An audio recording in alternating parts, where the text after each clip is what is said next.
Et comme référence en ce qui concerne les écrits de l'éditeur, c'est encore Gilles Chaumet dans son ouvrage précité à la page 2.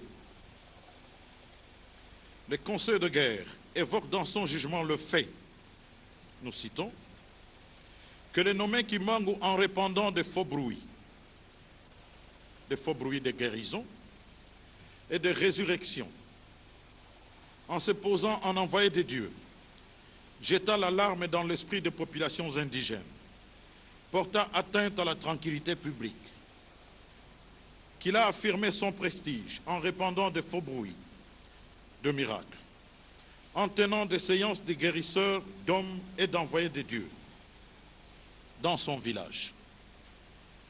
Que c'est pendant ces séances qu'on a inculqué aux indigènes des fausses idées de religion, qu'on les a excités contre le pouvoir établi, qu'il se peut que quelques cas de maladies nerveuses aient été guéris par suggestion, mais que le prévenu en a profité pour tromper la bonne foi de la masse destinée à servir d'instrument inconscient à ses fins. Fin de citation. La haute cour militaire relève que, contrairement à ce qu'évoque le conseil de guerre dans son jugement, il n'y avait pas de faux bruits de guérison, d'ésurrection ou de miracles. Il n'y avait pas non plus d'atteinte à la tranquillité publique, ni d'excitation contre le pouvoir établi. En effet, les rapports numéro 2384, B4067, du 11 octobre 1921, du substitut du procureur général Van den Broek affirment que, nous citons, l'enquête définitive confirme en toute évidence que non seulement ce Kimbangu n'a obéi à aucune influence étrangère et son action n'a poursuivi aucun but politique, que donc le jugement rendu en la cause proclamant que Kimbangu a sciemment répandu les faux bruits de nature à alarmer la population est contredit par toutes les données de l'instruction. Non seulement en effet que les prédications, l'enseignement et les miracles de Kimbangu n'ont jamais alarmé les populations, bien au contraire, mais de plus, la bonne foi de celui-ci ne permet pas de prétendre qu'il a répandu, les sachant tels, les faux bruits tendant à ce but. Si même encore on peut qualifier ainsi les élucubrations de son exaltation religieuse. Que d'autre part, son action qui a créé une effervescence inaccoutumée ait porté atteinte à la tranquillité publique. Cela est évident, mais il est à remarquer que cet fait n'est qu'une conséquence de son fait et non le but recherché. Prétendre par contre que le prophète a excité les populations contre le pouvoir établi et chercher à compromettre la sûreté de l'État, ce dont il se défend, ne sont que des allégations dont on a vainement cherché la confirmation dans les éléments du dossier. Si du point de vue légal, la base de la condamnation doit être réputée fragile, son exécution au point de vue politique, considération dont on peut se désintéresser dans un cas de ce genre, ne paraît pas à préconiser. Fin de citation.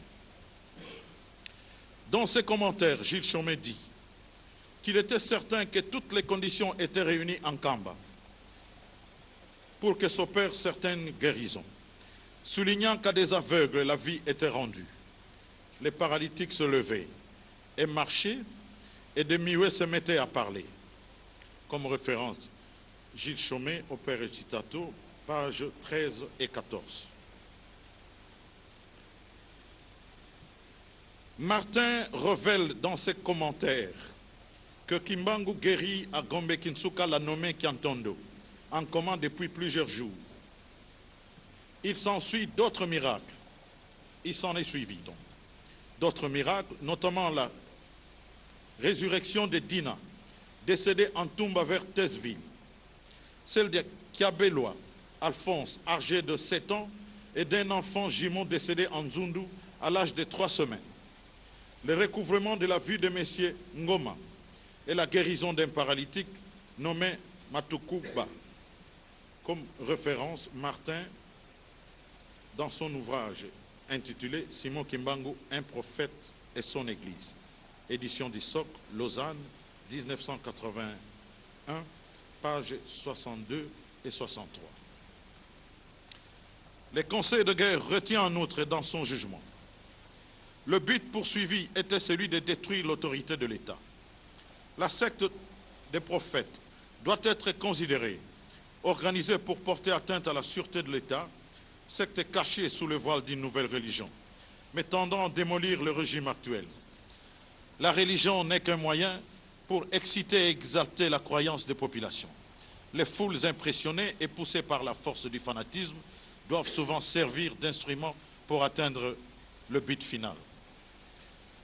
La haute cour militaire considère que cette version de fait n'est pas exacte, étant donné que le but poursuivi par Kimbangu n'était pas celui de détruire l'autorité de l'État et qu'il ne s'agissait pas d'une secte cachée sous le voile d'une nouvelle religion pour atteinte à la sûreté de l'État.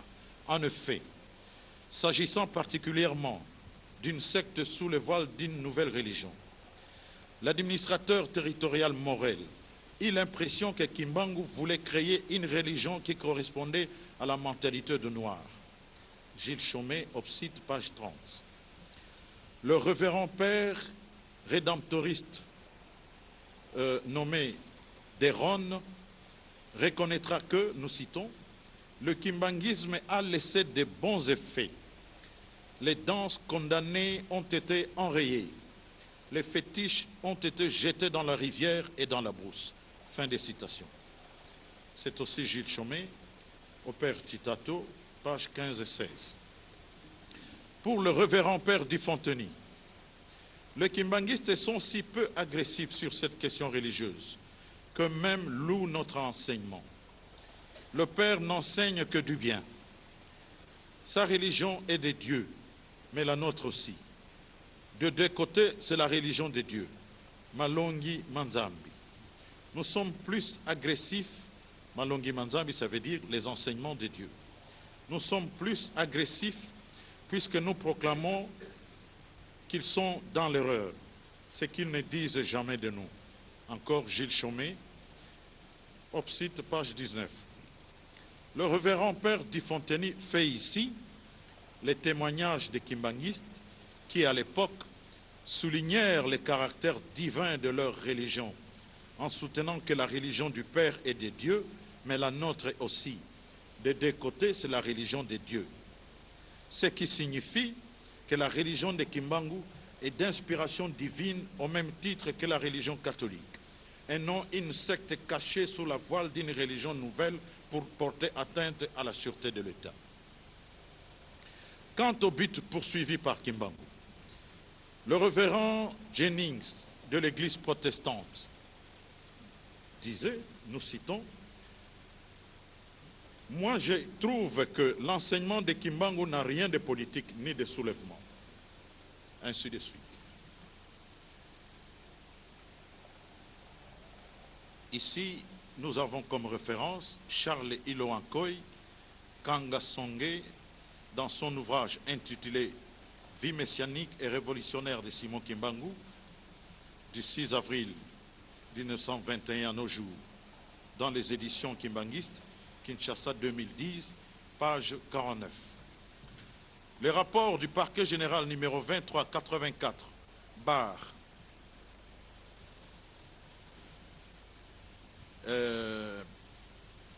B4063 du 11 octobre 1921, relatif au recours en grâce après la condamnation de Kimbangu, affirme que selon l'enquête définitive, Kimbangu ne poursuivait pas un but politique. La lettre numéro 2252, bar B4067, du 21 septembre 1921, du substitut du procureur général Vandenbroek, conclut, nous citons, une effervescence à caractère religieuse, et c'est en vain qu'on y cherche une instigation étrangère à caractère politique.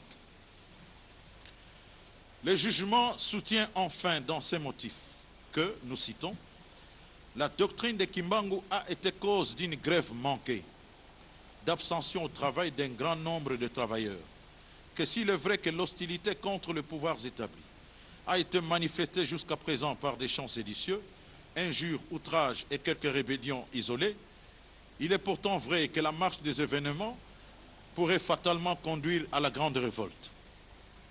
La haute cour militaire relève que c'est à tort que les jugements parlent d'une grève manquée, de l'hostilité contre le pouvoir établi manifestée par des chants séditieux, injures, outrages, quelques rébellions isolées et des événements pouvaient conduire à la grande révolte.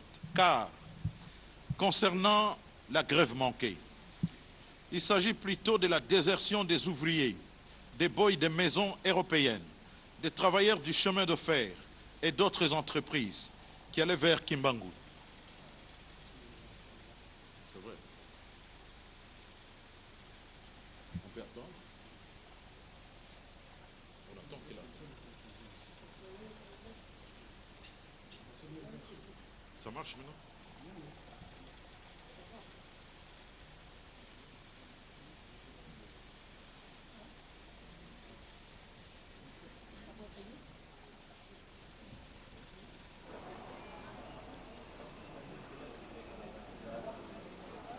Ça marche maintenant?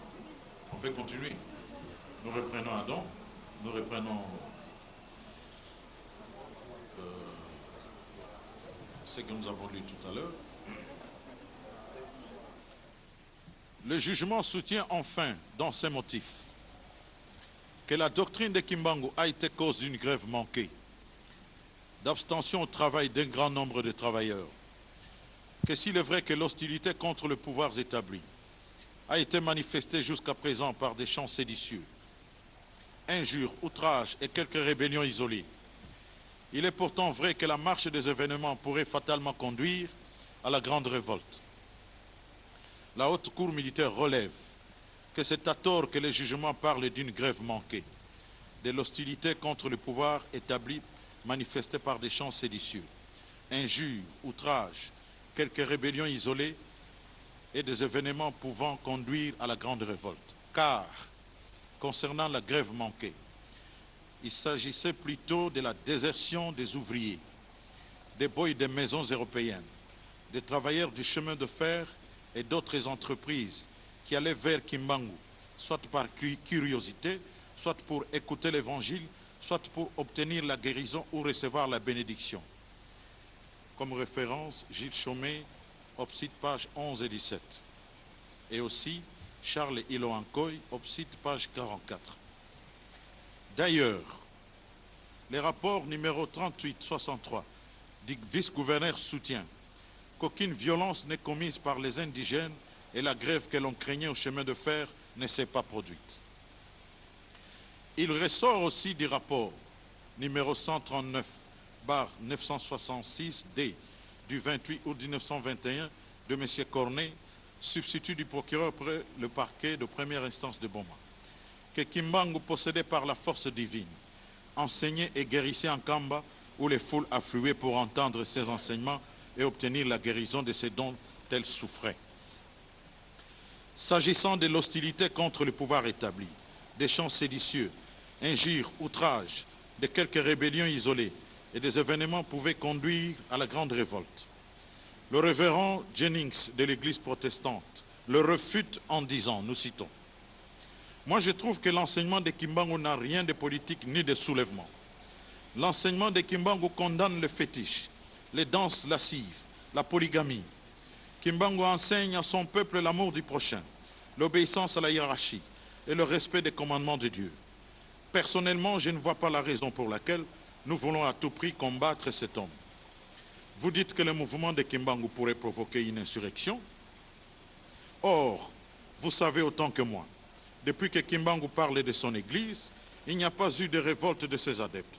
En aucun moment, le sang d'un blanc n'a été répandu. » Et ces écrits se trouvent dans l'ouvrage de Charles Iloankoy à la page 49.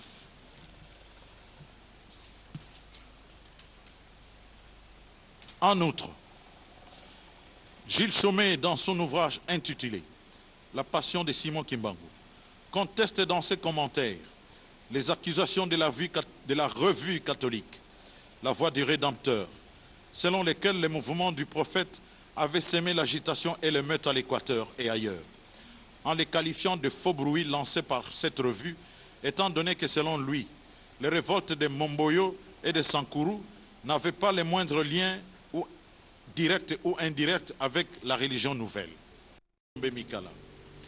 De proclamer Simon Kimbangu, envoyé spécial de notre Seigneur Jésus-Christ et libérateur de l'homme noir en particulier et en général de l'homme opprimé.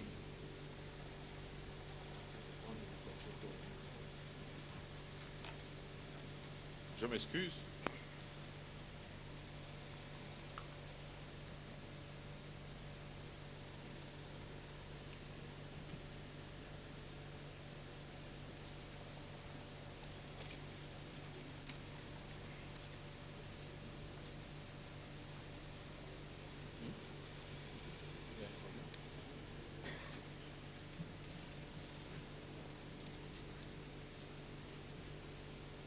Maintenant vient l'analyse des moyens des partis par la haute cour militaire.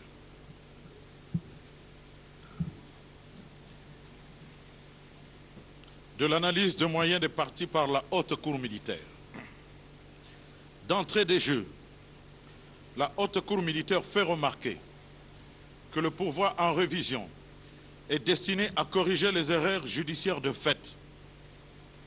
Et comme référence, c'est Bernard Bouloc, Gaston Stéphanie et Georges Levasseur qui le disent dans leur ouvrage intitulé « Procédure pénale », 20e édition Dalloz, Paris 2006, page 939, numéro 960.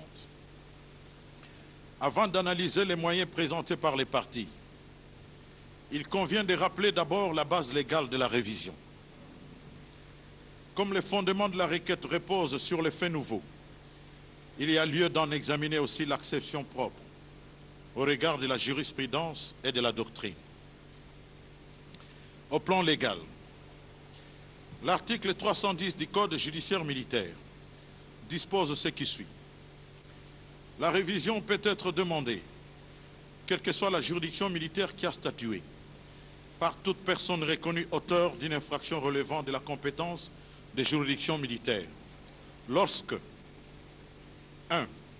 Après une condamnation, intervient un fait nouveau susceptible d'établir l'innocence du condamné. 2. Après une condamnation, une nouvelle décision judiciaire pour le même fait incriminé, ne pouvant se concilier entre elles, constitue pour l'un ou l'autre condamné la preuve de son innocence. 3. Après condamnation pour homicide, de preuves nouvelles présentées sont de nature à établir que la prétendue victime d'homicide est en vie. 4. De témoins entendus. Un de témoins entendus a été postérieurement à la condamnation poursuivi et condamné pour faux témoignage contre l'accusé ou le prévenu. L'article 311 du Code judiciaire militaire dispose: le droit de demander la révision appartient, dans le premier cas, à l'auditeur général des Forces armées, d'office ou sur injonction du ministre de la Justice ou du ministre de la Défense. Dans les trois derniers cas, 1. Au ministre de la Justice ou ministre de la Défense, d'office, après avoir pris l'avis de l'auditeur général des Forces armées, ou à la requête du condamné, ou en cas d'incapacité, à son représentant légal, en son conjoint, en cas d'absence déclarée ou de mort. 2. À l'auditeur général des Forces armées. 3. Au condamné ou à ce représentant visé ci-dessus. La haute cour militaire est saisie par l'auditeur général des Forces armées sur injonction du ministre de la Justice ou du ministre de la Défense, d'office ou à la requête des parties. De l'acception des faits nouveaux. Au plan jurisprudentiel, ne disposant d'aucune référence jurisprudentielle en matière de révision en République démocratique du Congo, la Haute Cour militaire a recouru à la jurisprudence étrangère, notamment belge et française, pour mieux appréhender les concepts du fait nouveau. En effet, il a été jugé que peuvent constituer des faits nouveaux justifiant la révision de la condamnation, le fait qui fait naître un doute sérieux sur la culpabilité du condamné. Cour de cassation française, 26 juin 1896, DP 18 97 1 54, et puis Cour de cassation française, 6 août 1897, DP 1900 1 142. Des témoignages nouveaux, non suspects. Cour de cassation française, 9 décembre 1918. Revue droit pénal, 1920.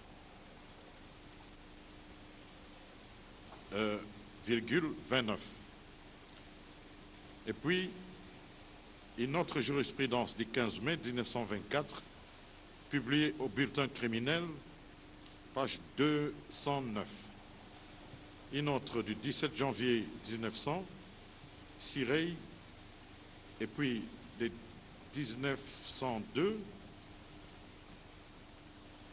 1 475. Celle du 28 juillet 1922, publiée dans le bulletin criminel, page 272.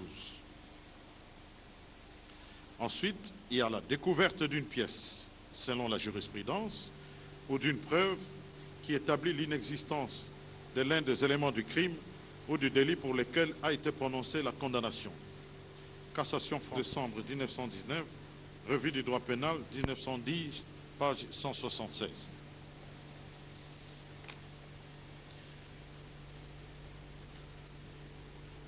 Encore, selon toujours la jurisprudence, peut constituer un fait nouveau. La preuve, après la condamnation, de la fausseté de la pièce sur laquelle elle est fondée ou de son inapplicabilité au condamné. Là aussi, la jurisprudence est donnée par la Cour de cassation française, toutes chambres réunies. Décision datant du 3 juin 1899. Et puis, la décision de la même Cour du 12 juillet 1906, et la même Cour aussi a rendu une décision dans ce sens le 16 décembre 1911. Et aussi en 1912, 4 pages 98, c'est-à-dire c'est la page du document sur lequel cette décision a été publiée. Et aussi, toujours selon la jurisprudence, l'erreur de droit du juge qui a prononcé la condamnation ne constitue pas un fait nouveau justifiant une demande en révision, tout comme la condamnation à une peine illégale. Ça provient des pandectes belges, 5e révision, numéro 50. Et puis la Cour de cassation belge, 4 octobre 1897, page 282, donc la page de la revue dans laquelle cette décision a été citée. Alors, ces jurisprudences ont été citées par Émile Brunet, Jean Servet, Charles Resto, dans le répertoire pratique du droit belge, édition Établissement Émile Bruyant, Bruxelles, Librairie générale de droit et de jurisprudence, Paris 1940, pages 531 et 532, numéros 63, 67, 77, 78 et 80. La doctrine donne par contre quelques définitions. Au plan doctrinal, le fait nouveau constitue un élément inconnu de la juridiction au jour du procès, de nature à faire naître un doute sur la culpabilité du condamné. Il vise non seulement le fait qui s'est produit après la condamnation, mais même le fait entièrement inconnu lors du débat. Comme référence, Bernard Bouloc, Gaston Stéphanie, Georges Levasseur, dans leur ouvrage intitulé Procédure pénale, 20e édition Dalloz, Paris 2006, page 942, numéro 962. Le fait nouveau comme cause de révision vise les cas où un fait vient à se produire ou à se révéler, ou si des pièces inconnues lors du départ viennent à être représentées de nature à établir l'innocence du condamné. Comme référence, Émile Brunet, donc même référence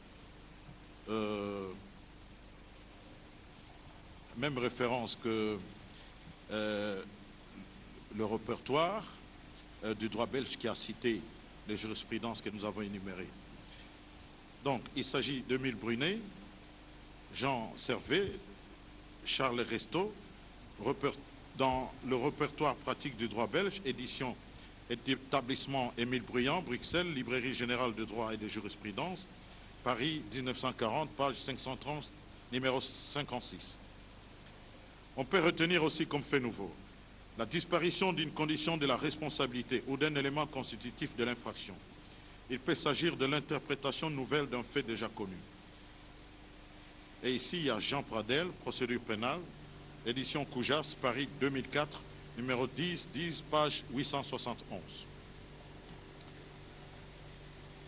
Une autre doctrine, sans effacer le fait matériel et leurs conséquences civiles, l'amnistie prévue par une loi éteint l'action publique et efface la peine prononcée. Et cette doctrine a été mentionnée, étant donné que dans l'argumentaire de la partie requérante, l'amnistie a été évoquée. Constitue un motif de révision. L'erreur de fait portant sur l'inexistence d'un fait ou dans l'appréciation d'une situation. Il s'agit de preuves qui auraient été inexistantes ou impossibles à interpréter ou à l'époque du jugement et qui surviennent ultérieurement, ou bien de preuves qui n'ont pas été suffisamment prises en considération ou qui ont justement été prises en compte plus qu'elles n'auraient dû être. Comme référence, Jérôme Courny, Vocabulaire juridique, 7e édition, Presse universitaire française, Paris 2005, SBN 210 550 975, page 3363. De l'analyse proprement dite de moyens par la haute cour militaire. Cette analyse s'articule autour de 5 points, à savoir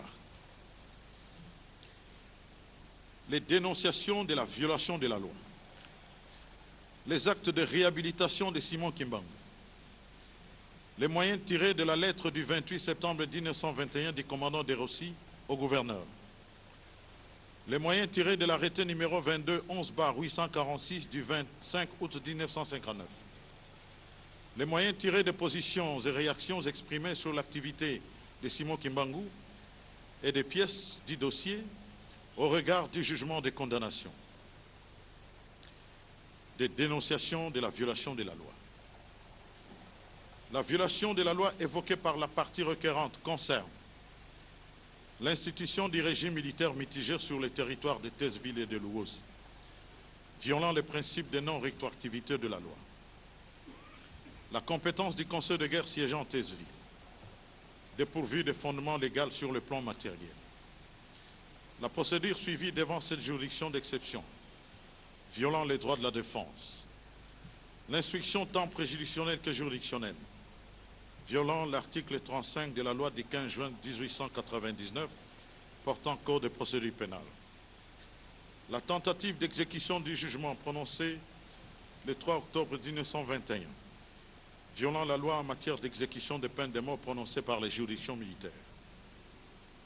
La haute cour militaire relève que ces dénonciations sur la procédure suivie sont certes des violations de la loi qui constituent des erreurs de droit, alors que la procédure en matière de révision vise à corriger les erreurs judiciaires de fait et non celles de droit. Comme référence, Bernard Bouloc, Gaston Stéphanie, Georges Levasseur. Procédure pénale, 20e édition Dalloz, Paris 2006, page 939, numéro 960, Pandette belge, 5e révision, numéro 50, Cour de cassation belge, 4 octobre 1897 et page 282. Deux actes de réhabilitation de Simon Kimbangu.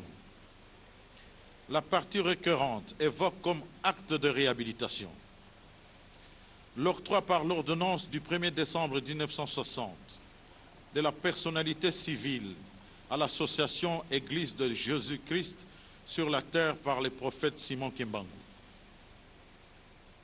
L'amnistie accordée à Simon Kimbangu par l'ordonnance loi numéro 91-021 du 10 septembre 1991. Son élévation au grade de grand cordon de l'Ordre national du Léopard. Son admission dans l'Ordre national Héros nationaux Kabila Lumumba par l'ordonnance numéro 10/051 du 29 juin 2010.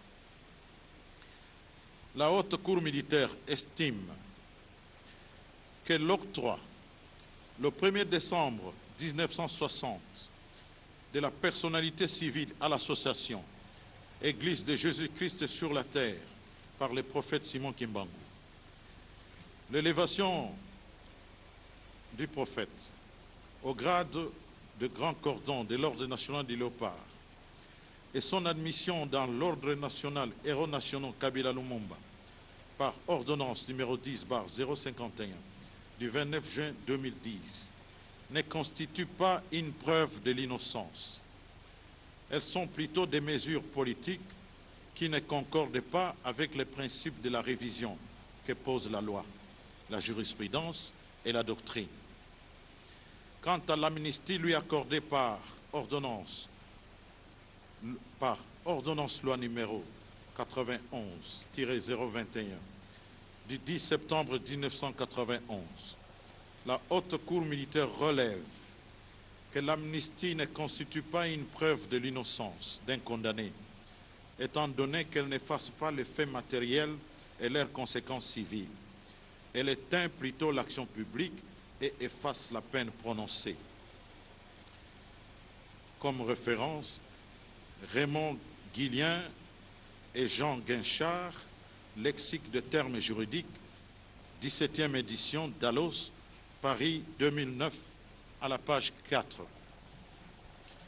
Du moyen tiré de la lettre du 28 septembre 1921 du commandant de Rossi au gouverneur.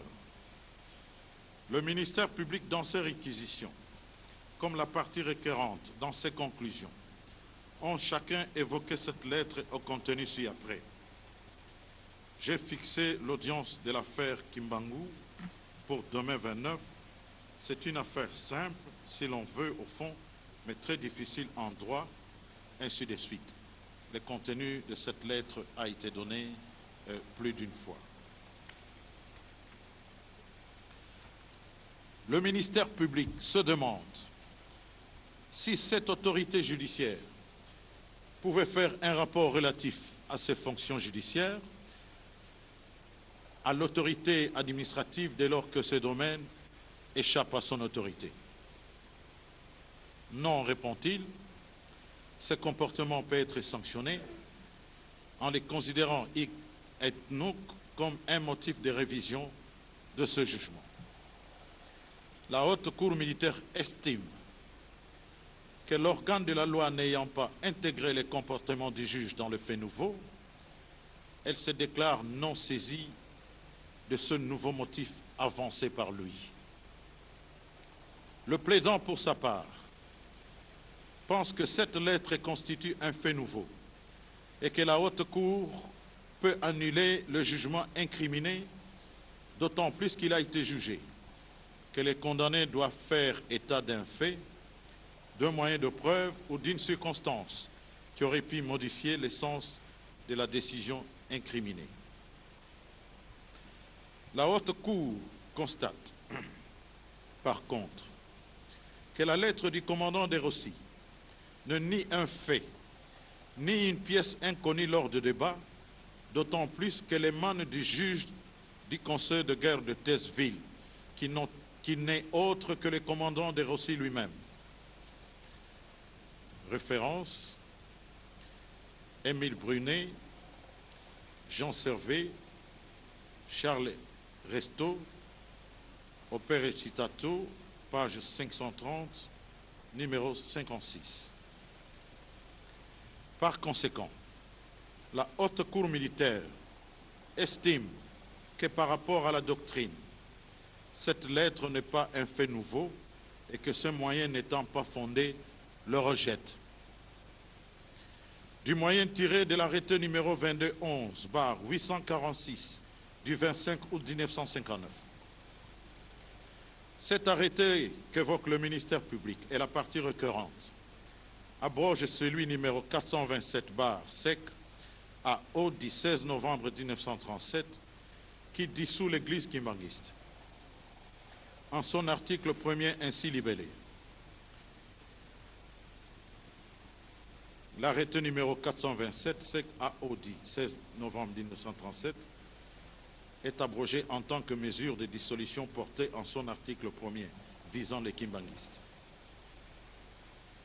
Pour le ministère public, l'arrêté numéro 2211/846 du 25 août 1959 reconnaît la licéité des activités de Simon Kimbangu, démontre que les activités de Kimbangu n'étaient pas de nature à porter atteinte à la sûreté de l'État, ni à la tranquillité publique, consacre l'innocence des condamnés Kimbangu et ses acolytes, et constitue un fait nouveau. La partie requérante, pour sa part, souligne que c'est un volte-face par rapport au contenu du jugement du Conseil de guerre de Thèsville du 3 octobre 1921 et que la reconnaissance officielle de l'Église kimbanguiste par cet arrêté est un fait susceptible d'établir l'innocence des condamnés Simon Kimbangu et consorts. La Haute Cour militaire relève d'abord que l'arrêté de 1937 est une mesure administrative qui a été prise 16 ans après la condamnation de Simon Kimbangu et de ses acolytes, dans l'espoir de mettre définitivement fin à ces mouvements qui se répandaient de plus en plus. Les pressions de l'opinion africaine, le mouvement de l'indépendance et le besoin de la réconciliation ont concouru à la prise de l'arrêté de 1959. Cette dernière considération d'ordre socio-politico-administratif n'ont aucun lien avec la condamnation et par conséquent ne peuvent être retenues comme faits nouveaux qui cadrent avec les principes énoncés si haut. La Haute Cour trouve en conséquence ces moyens non fondés et le rejette. La Haute Cour relève, parmi ces demandes formulées en définitive, la partie requérante voudrait que la Haute Cour militaire proclame Simon Kimbangu, envoyé spécial de notre Seigneur Jésus-Christ et libérateur de l'homme noir en particulier et en général de l'homme opprimé. La Haute Cour militaire relève à ce sujet que cette proclamation revêt un caractère à la fois religieux et politique et que de ce fait, elle n'est pas du domaine des compétences des cours et tribunaux.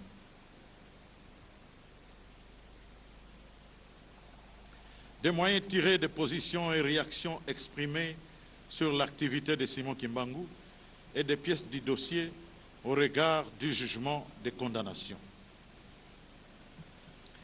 Le Conseil de guerre de Thèsville relate dans son jugement les faits qui, pour lui, justifient la condamnation de Simon Kimbangu et de ses compagnons, et que la Haute Cour militaire analyse comme suite.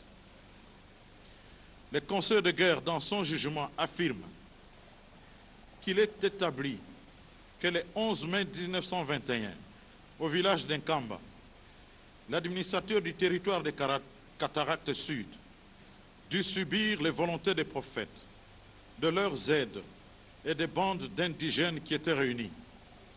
Que le 16 juin suivant, le même fonctionnaire chargé de procéder à l'arrestation du prophète en chef, Kimbangu, y fut violemment attaqué par la foule et que 2 de ses soldats y furent blessés à coups de pierre et de couteau. Que les foules réunies par les prophètes étaient manifestement hostiles à l'État.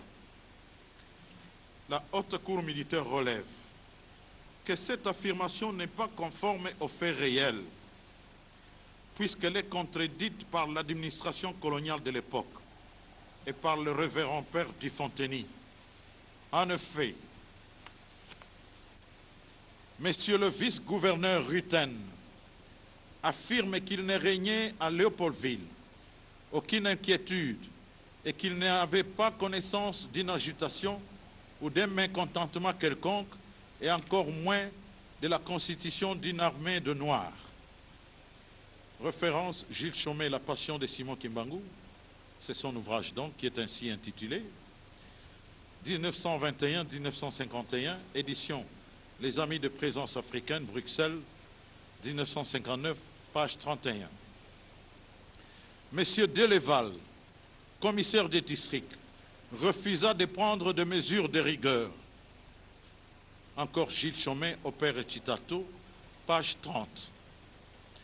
Monsieur Noireau, commissaire des districts adjoint de Boma, envoyé à Tesseville pour examiner la situation le 7 janvier 1921, conclut dans son rapport, nous citons, « Je ne peux interdire aux indigènes de se réunir pour prier comme les Blancs les leurs ont appris, pour la seule raison qu'ils veulent le faire sans l'aide de Blancs. » Fin de citation.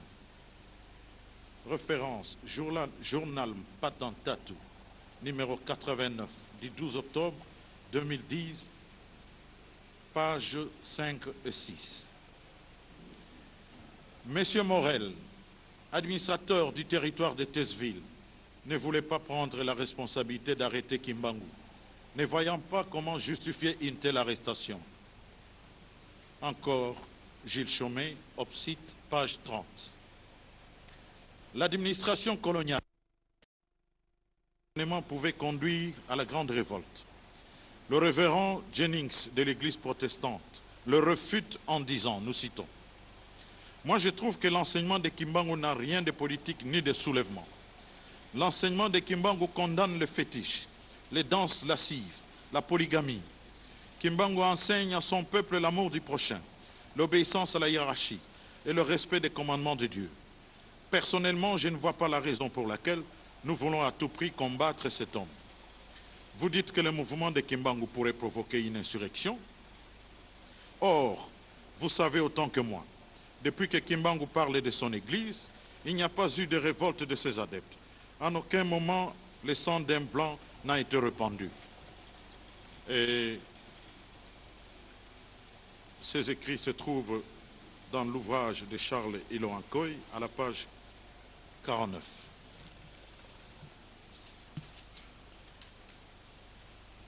En outre, Gilles Chaumet, dans son ouvrage intitulé « La Passion de Simon Kimbangu », conteste dans ses commentaires les accusations de la revue catholique, La Voix du Rédempteur, selon lesquelles les mouvements du prophète avaient semé l'agitation et le meurtre à l'Équateur et ailleurs, en les qualifiant de faux bruits lancés par cette revue, étant donné que selon lui, les révoltes de Momboyo et de Sankuru n'avaient pas les moindres liens directs ou indirects avec la religion nouvelle. Gilles Chaumet, Opérette Chitato, page 26. Il ajoute qu'à aucun moment, jusqu'à l'arrestation de Simon Kimbangu, il n'y a eu de révolte ou même de semblant de révolte chez les adeptes de Simon Kimbangu. En aucun moment, le sang d'un blanc a été répandu. Gilles Chaumet, Opérette Chitato, page 24. En plus, les allégations selon lesquelles les prophètes avaient des relations avec le mouvement nègre des États-Unis et de l'Europe sont fausses, d'autant plus que Kimbangu n'était nullement en contact avec des pays étrangers, ainsi que le prouve la lettre numéro 2252/B4067 du 21 septembre 1921 et celle numéro 2384/B4067 du 11 octobre 1921 du substitut du procureur général au gouverneur général dont les contenus venaient d'être donnés. La haute cour militaire estime que les conseils de guerre de Tazeville, en considérant l'activité de Simon Kimbangu comme de nature à troubler l'ordre public, à inciter les populations contre le pouvoir établi, a eu une perception erronée de fait qui constitue un motif de religion. Bon, ça va, on peut continuer. Il convient de relever que par rapport au contenu du jugement, le commandant des Rossi semble être resté enfermé dans la position des commerçants, des industriels du révérend père Van Kliput et de la presse coloniale qui condamnait l'activité de Simon Kimbangu et l'a trouvée subversive. En effet, le jugement rendu le 3 octobre 1921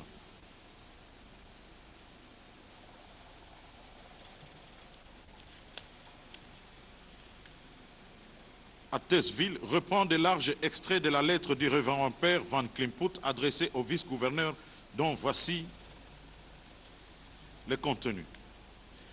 En faisant répandre sciemment de faux bruits, de guérisons et de résurrections, et en se posant en envoyé de Dieu, en faisant expliquer les textes de la Bible de sa façon, Simon Kimbangu s'est érigé en rédempteur et sauveur de la race noire, en désignant les Blancs comme ennemis, en l'appelant comme ennemi abominable, secte cachée sous la voile d'une nouvelle religion, mais tendant à démolir le régime actuel. La religion n'est qu'un moyen pour exciter et exalter la croyance des populations.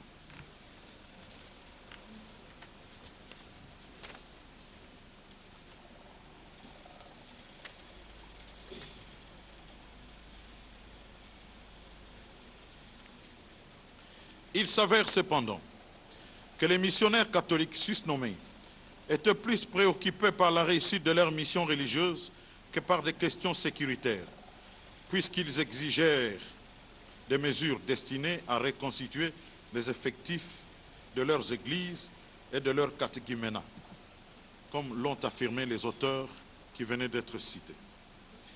Que leurs réactions ont été consécutives à la désertion constatée au sein de leurs églises et catéchuménats de fidèles pour aller suivre les enseignements de Simon Kimbangu, et que les nécessités de rétablissement de l'ordre public n'étaient qu'un prétexte. Comme référence, Charles Iloankoy, au père Echitato, page 45, et aussi Gilles Chaumet, au père Echitato, page 24-25.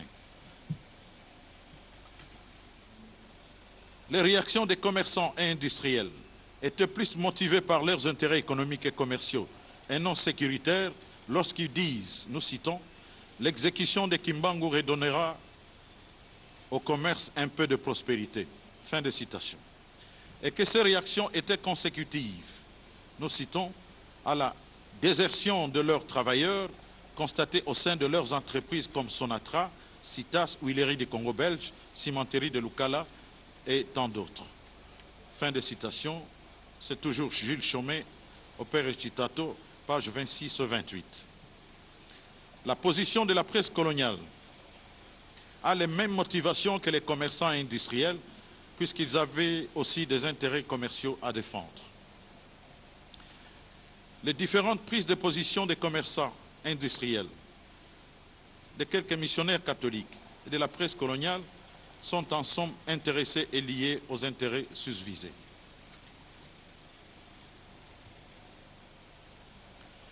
La gestion et le contrôle de la situation sécuritaire ou l'ordre public ne relevaient pas de la compétence ni de la responsabilité des missionnaires catholiques, des commerçants, des industriels, moins encore de la presse, du reste non outillés ni qualifiés en la matière. Par contre, les hauts fonctionnaires de l'administration coloniale, à savoir l'administrateur du territoire de Tazeville, Georges Léon Morel, le commissaire du district adjoint Noiro, le vice-gouverneur Rutten et le gouverneur général Biro étaient, en vertu de leurs attributions, et aussi les commissaires des districts de l'Eval, étaient, en vertu de leurs attributions légales et réglementaires, compétents, qualifiés et mieux outillés pour apprécier la situation sécuritaire dans la région des Cataractes. C'est donc à juste titre, en tant que garant de l'ordre public, qu'ils avaient apprécié le climat sécuritaire dans la région concernée au regard des mouvements de Simon Kimbangu, en affirmant que, nous citons, il, c'est-à-dire Morel, ne voulait pas prendre la responsabilité d'arrêter Simon Kimbangu, ne voyant pas comment justifier cette arrestation, ne voyait qu'une affaire de chapelle et ne voyait pas de raison d'intervenir. Il, c'est-à-dire le gouverneur Rutten, le vice-gouverneur Rutten, il ne régnait à Léopoldville aucune inquiétude et il n'avait pas connaissance d'une agitation ou d'un mécontentement quelconque et encore moins de la constitution d'une armée de Noirs. Monsieur Biro qui dit tout était normal.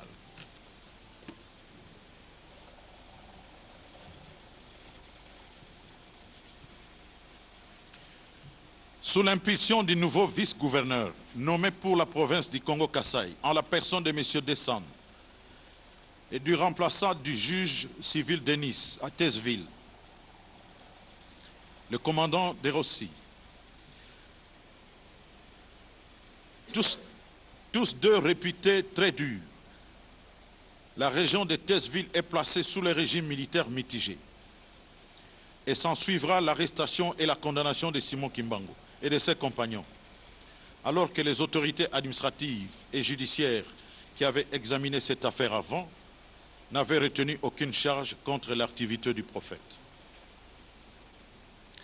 La haute cour militaire considère que cette nouvelle tournure que connaît l'affaire Kimbangu signifie que M. Dessan et le commandant de Rossi avaient été induits en erreur par les commerçants, les industriels, la presse coloniale et les missionnaires catholiques, particulièrement le révérend père Van Klimput.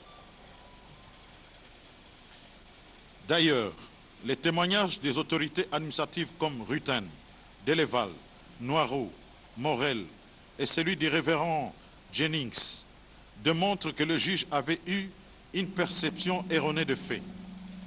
La découverte de pièces telles que la lettre numéro 47-44 du 12 juillet 1921 du gouverneur général au procureur sur les incidents cataractes, la lettre numéro 38-63 du 14 août 1921 du vice-gouverneur général du Congo-Kasaï au gouverneur général sur les mouvements Kimbangu, le rapport numéro 139-966D du 28 août 1921 de M. Cornet, substitut du procureur près le parquet de première instance de Boma, au procureur général de la colonie.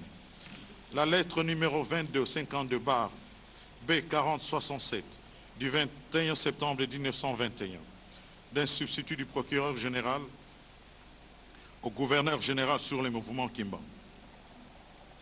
La lettre numéro 2384 B4067 du 11 octobre 1921 du substitut du procureur général Vandenbroek au gouverneur général font établir l'inexistence de la matérialité de faits reprochés aux condamnés, ce qui constitue au regard de la jurisprudence et de la doctrine un fait nouveau donnant lieu à révision.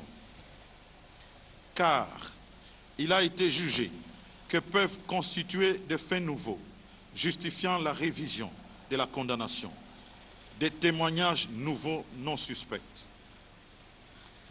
C'est une jurisprudence qui provient de la Cour de cassation française le 9 décembre 1918, dans la revue, publiée dans la revue Droit pénal de l'année 1920.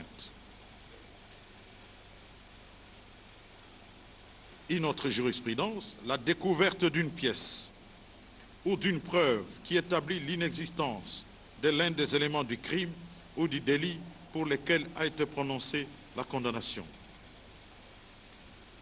Elle procède également de la jurisprudence française, c'est-à-dire de la Cour de cassation française,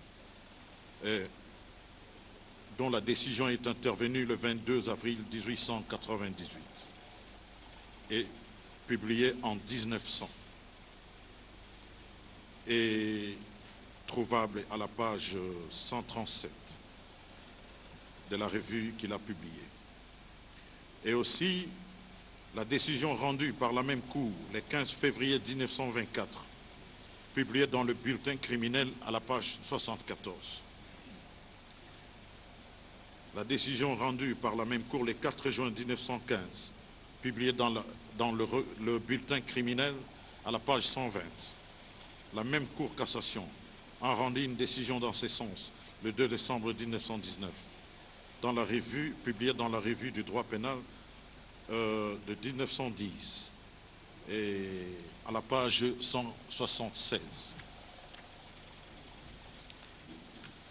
En plus, la doctrine admet comme fait nouveau les cas où un fait vient à se produire ou à se révéler, ou si de pièces inconnues lors des débats viennent à être représentées de nature à établir l'innocence des condamnés.